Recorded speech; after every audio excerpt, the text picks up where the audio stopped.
Welcome to your PaGamO teaching console. The first thing you will see when you enter PaGamO for the first time is an empty teaching console with the menu bar on the left-hand side. First thing you should do is add a class. Enter a name and the number of students that you would like to add into the class and click Save.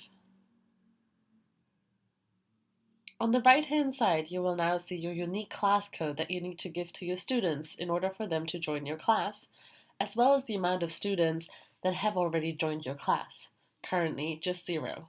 If you click on that number, you can also add more students to your class if necessary.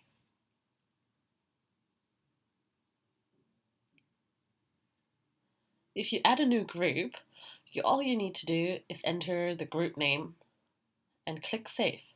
It's important that you always add groups.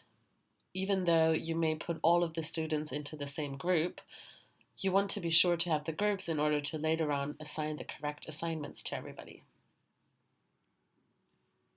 We now make a small jump. Let's look at what happens when students have joined your class. 7 right now out of 35 have joined the class. And if I click here, I can add more students if I want to, which doesn't seem necessary right now because the class is not even full yet. In the left-hand corner, I can navigate between different classes that I've created, 2 right now, and I see the students that are in my pre-algebra class listed underneath. The colored buttons show me whether a student has been grouped or not. If I need to group a student, I just drag and drop, and they end up in the appropriate group. It's important that you always create groups and have your students grouped in order to assign assignments for them.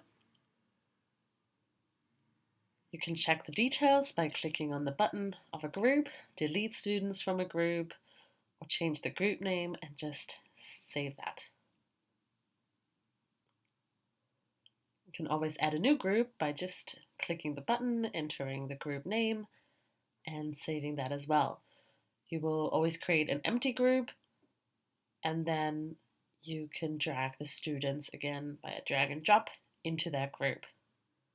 The groups are organized alphabetically, and note that there can be no empty groups. You can also search for your students with the search bar. If I want to find a particular student, I just enter their name and I will find the correct results.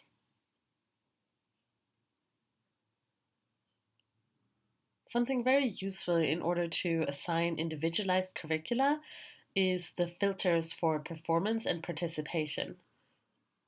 Right now, all my students are very good, so all of them are in the 100% area, but I could filter the students via performance and then group them depending on their performance so that I can give them different assignments.